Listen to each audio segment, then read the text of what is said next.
মাঝখানে কোনো দাঁড়িয়েছেন? মাথার সমস্যা নাকি আপনার? এখনই তো অ্যাক্সিডেন্ট হয়ে যেত, আর দোষটা হয়তো আমার।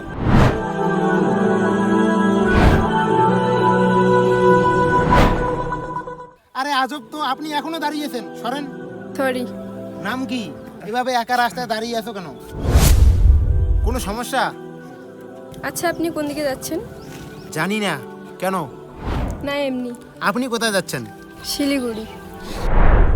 আপনি যদি কিছু মনে না করেন তাহলে আমার বাইকে উঠতে পারেন। দেখেন, এরকম রাস্তায় আপনি বাস অটো কিছুই পাবেন না।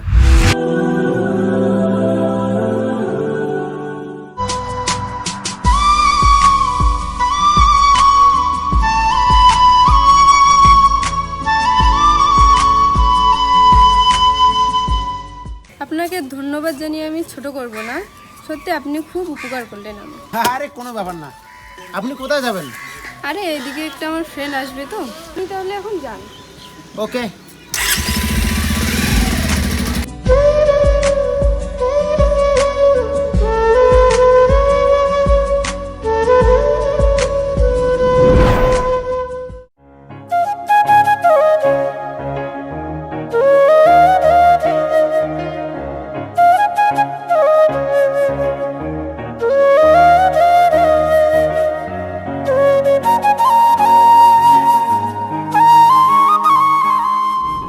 আরে কি অবস্থা, কেমন আছো?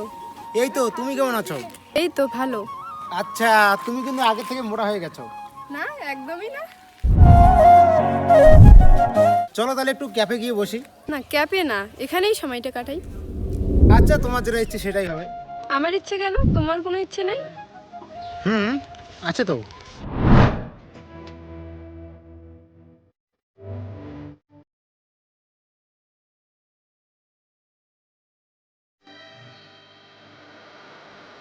আর এভাবেই আমাদের শুরু হয় দুজনের প্রতি দুজনের ভালো লাগা।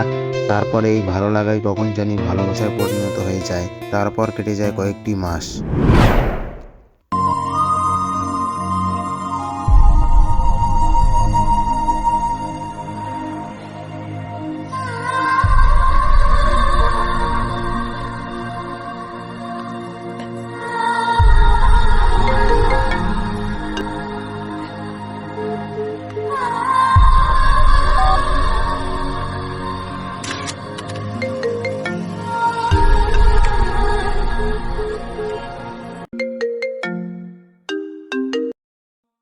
হ্যালো। কালকে সারা রাত তোমার কল ওয়েটিং ছিল, আর আজকে তুমি কল ধরছো না। এসবের মানে কি ডালিয়া?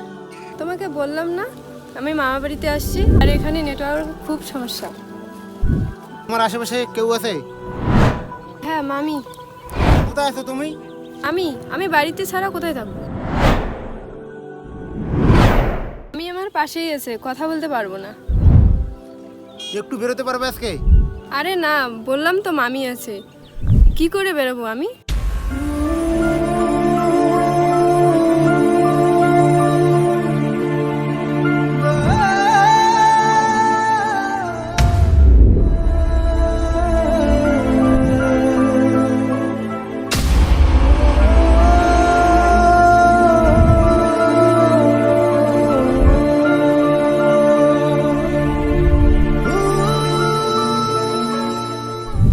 রাহুল, আমি জানি তুমি আমাকে অনেক খারাপ ভাবতেছো।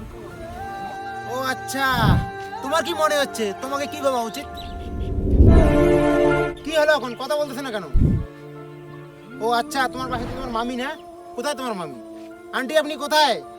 আমি তো তেমন কাউকে দেখতে পাচ্ছি না। ডালিয়া তোমাকে এত কিছু বলতেছে, তুমি কিছু বলতেছো না কেন?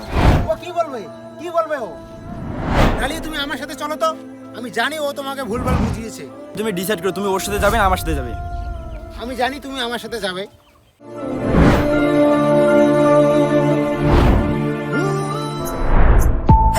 তুমি জানতে পারোনি কত গল্প পুড়ে যায়, তুমি চিনতে পারোনি আমাকে। হায় কি করে বলবো তোমায়।